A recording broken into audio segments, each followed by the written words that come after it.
அப்புஞ்சால்தான் அந்த புத்தகத்துக்கு பேர். பேசிக்கொண்டிருக்கும் போதே இடையில் புறாக்கூட்டம் வந்துவிட்டது. ஐயாவின் இன்னொரு சிறுகதையின் தலைப்பின் பேர் பறவைகள் ஆயுதங்கள் தயாரிப்பதில்லை.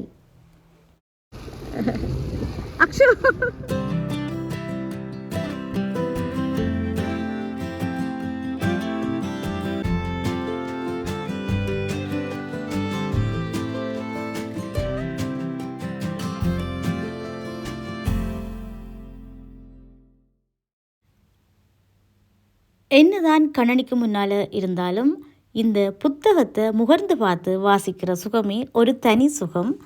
மேற்கொண்டு பேசுவோம். அப்புவின் சால்வை என்ற தலைப்பு வர காரணமாக இருந்து அந்த நிகழ்ச்சியான சம்பவத்தை பற்றி உங்களால் எங்களுடன் பகிர்ந்து கொள்ள முடியுமா? சால்வை என்ற தலைப்பில் புத்தகம் வந்திருக்கு. இது என்னுடைய வாழ்க்கையோட சம்பந்தப்பட்ட பொதுவாக இந்த கதைகள் எல்லாமே பெரும்பாலும் தொடர்புகள் இருக்குது எனக்கு. அப்புஞ்சால்வி என்ற எங்களோட அப்பு, நான் என்னுடைய தந்தையாரை அப்பு என்று தான் சொல்லுவேன். அப்போ அவர் எப்போவுமே சால்வி கொண்டு பொதுவாக அங்கே உள்ள சாலில் போட்டிருப்பேன். பேசிக்கொண்டிருக்கும் போதே இடையில் புறாக்கள் வந்து விட்டன. இதை பார்க்கும்போது ஐயாவின் இன்னொரு சிறுகதையின் பெயர் பறவைகள் ஆயுதங்களை தயாரிப்பதில்லை என்பதுதான் நினைவுக்கு வருகிறது. இன்னொரு சிறுகதை அப்பக்கார சின்னம்மா.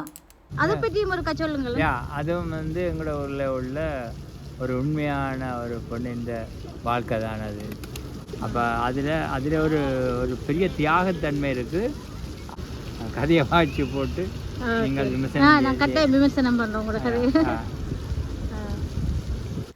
இந்த நூல் வெளியீட்டு விழாவிற்கு உங்களுடைய மனைவி மற்றும் மகள் சுஜாதா, மகன்கள், மருமகள்கள், பேரப்பிள்ளைகள், மற்றது உங்கள் தங்கையின் மகள் என்று எல்லாருமே உதவியாக இருந்ததாக கூறினீர்கள். அது பற்றி கொஞ்சம் சுருக்கமாக சொல்லுங்களேன். அவள் தான் புத்தக வெளியீட்டே நடத்தினாக்கள். இதில் எனக்கு 2 ஆம்பளை பிள்ளைகள், ஒரு மகள், 2 மருமகள். அவை 2 பேரும் ஜெர்மனிய பெண்கள், மற்றது ஒரு மருமகன். அவைன்ற ஆதரவில் தான் அவள் தான் முழுக்க இந்த விழாவை பொறுப்படுத்தி செய்தவ. இதில் மெயின் ஆளாருண்டா எங்களோட மகள் தான். அவள் தான் இவ்வளோ பேரையும் அந்த ஒரு ஒருங்கிணைச்சி என்னென்ன நிகழ்ச்சிகளை என்னென்ன செய்யணும் என்னென்ன வாழ்ந்து செய்தது எங்களோட மகள் தான். அவள் ஒரு பரதநாட்டிய அரங்கேற்றம் கண்டவா. அவள் தான் அவள் எல்லாத்துக்கும் காரணம், மனைவியும் பிள்ளைகளும். ஐயா, உங்களிடம் மீண்டும் ஒரு கேள்வியை தொடுக்கலாம் என்று நினைக்கிறேன். அதாவது, கடந்த தசாப்தங்களில் இருந்து வெளிவந்து கொண்டிருந்த கவிதை நூல்களாகட்டும் அல்லது சிறுகதை தொகுப்புகளாகட்டும் எல்லாவற்றிலுமே எழுத்தாளர்கள் கக்கூஸ் சுவர்களில் எழுதக்கூடிய சொற்பிரயோகங்களை கையாண்டிருப்பதை உற்று நோக்கக்கூடியதாக இருக்கிறது. அது மட்டுமில்லை, தற்காலத்தில் கூட இலங்கையின் நாடாளுமன்ற அவையில் கூட இந்த வார்த்தை பிரயோகங்களை பயன்படுத்துவதை காணக்கூடியதாக இருக்கிறது. இது பற்றி தங்களுடைய கருத்துக்கள் என்ன? உண்மையாகவே அப்படி எழுதக்கூடாது. அதாவது மிக மோசமான தூசண வார்த்தைகளை புத்தக விற்பனைக்காகவா அல்லது தாங்களை முற்போக்கண்டு காட்டிக்கொள்றதுக்காகவா அல்லது இந்த டார்க் சைக்காலஜி உளவியல் சொல்லுவாங்க, தங்களை தனியாக காட்டிக்கொள்றதுக்காக புத்த விற்பனைக்காக எதுவாக இருந்தாலும் தவறான பாதையை காட்டக்கூடாது. அதனுடைய அது அப்படி எழுதுறதே தவறு. தன்னுடைய கருத்தை சொல்லலாம். ஆனால் அவர் என்ன செய்யணும் என்று சொன்னால் நல்ல நல்ல நல்ல தமிழில்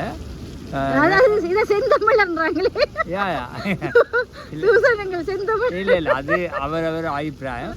இப்போ இதில் என்ன பிரச்சனை என்றால் எழுதுறவர் ஆறுன்றது தான் அந்த எழுத்து காட்டுது. ஒரு ஒரு நான் பேசுகிற வார்த்தைகளாக இருந்தாலும் சரி, எனது எழுத்துக்களாக இருந்தாலும் சரி, நான் என்ன மாதிரி எழுதுறேனோ அந்த எழுத்து என்ன பிரதிபலிக்கும், என்ன காட்டும். முற்றிலும் உண்மை இல்லை. அதை விட பார்லிமெண்ட்ன்றது இன்றைக்கு நான் இலங்கை பார்லிமெண்ட்டை பார்த்து உண்மையில பலமுறை நான் கோவப்பட்டு கவலைப்பட்டேன். எத்தனை நேரம் தான் ஒரு பாரம்பரியமான நாடு, ஒரு பெருமைக்குரிய நாடு, அந்த நாட்டில் நாடாளுமன்றங்கள் என்று சொன்னால் அறிஞர்கள் இருக்கின்ற ஒரு அறிஞர்கள் கூடுற சபையாக இருக்கணும். யாரா இருந்தாலும் சபை நாகரிகம் கருதி வார்த்தைகளை வரையறைக்குட்படுத்த வேண்டும் என்று நான் நினைக்கிறேன். கட்ட அதான் முக்கியம். இருக்கிற காலத்தில் எங்களோட நாட்டை பற்றி ஒரு வார்த்தை அடிக்கடி சொல்லப்பட்டது, சொர்க்கபுரி. இரத்தினத்தீவு சொர்க்கபுரி என்று சொல்லி ஒரு காலத்தில் அந்த நாட்டுக்கு வந்து உத்தியோகத்துக்கு வந்து வேலை செய்யணும்னு சொல்லி கணவர் வந்தவர். 4 புறமும் கடலால் சூழப்பட்ட ஒரு அற்புதமான நாடு, அழகான நாடு. இல்லை அது நாடாளுமன்றத்தில் மட்டுமல்ல, இப்போ பிரதேச சபை என்ற ஒரு கூட்டத்தில் கூட இதே தான் நடக்குது. அப்போ நாகரிகங்கள்ன்றது மிக முக்கியமானது. நாகரிகங்கள் தொலைந்து போன ஒரு காலமாக மாறிக்கொண்டு வருகின்றது என்று சொல்கிறீர்கள். உங்களது பொன்னான நேரத்தில் சில மணித்துளிகளை எனக்காக ஒதுக்கி நான் கேட்ட கேள்விகளுக்கெல்லாம் பொறுமையாக பதில் அளித்திருந்தீர்கள். மிகவும் நன்றி. என் இதயபூர்வமான அன்பான நன்றிகள் ஐயா. நானும் உங்களுக்கு நன்றியை கூறுகின்றேன். நீங்கள் வந்து அவர் டேஸ்ட் பை தீபான்ற ஒரு யூடியூப் சேனலை நடத்தி கொண்டிருக்கிறீர்கள். உங்களுக்கு நன்றி சொல்வதுக்கு அப்பால் உங்களை ஊக்கப்படுத்துறதுக்கு சில வார்த்தைகளை சொல்ல வேண்டியிருக்கின்றேன். உங்களோட நான் பேசிக்கொண்டிருந்த அந்த கொஞ்ச நேரத்தில் நீங்கள் உங்களுடைய ஆற்றலை வந்து சிலதை நீங்கள் மறைத்து வைத்திருக்கிறீர்கள் என்று நான் நினைக்கிறேன். எங்களுக்கு நிச்சயமாக வெற்றிமொழி எழுதியதாக சொன்னீர்கள், அகரஞ்சஞ்சிகள் கவிதை எழுதியதாக சொன்னீர்கள். அதனுடைய தொடர்ந்து எழுதுங்கள், தொடர்ந்து சிந்தியுங்கள், தொடர்ந்து தேடுங்கள். அப்படியால் யூடியூப் மட்டுமல்ல, எழுத்துத்துறையில் நல்ல நிலைமைக்கு வர வேணுமென மனப்பூர்வமாக வாழ்த்துகின்றேன். மிக்க நன்றி. அன்பளிப்பா ஒரு பனங்கா கொழுக்கட்டை சொன்னீங்கன்னா நல்லா இருக்கும். இது இந்த கூழ் இல்லை கொழுக்கட்டை இன்றைக்கு ஆடிப்புறப்பண்டக்காண்டி எனக்கு அன்பளிப்பாக பனங்காய் கொழுக்கட்டை எல்லாம் கொண்டு தந்திருக்கிறீர்கள். மிக்க நன்றி உங்களுக்கு. உங்களுக்கும் நன்றி, பார்த்து கொண்டிருக்கும் அனைவருக்கும் நன்றி. இந்த வெள்ளி ஞாயிறு வேளையிலே உங்களிடமிருந்து விடைபெறும் நான் நன்றியுடன் தீபா.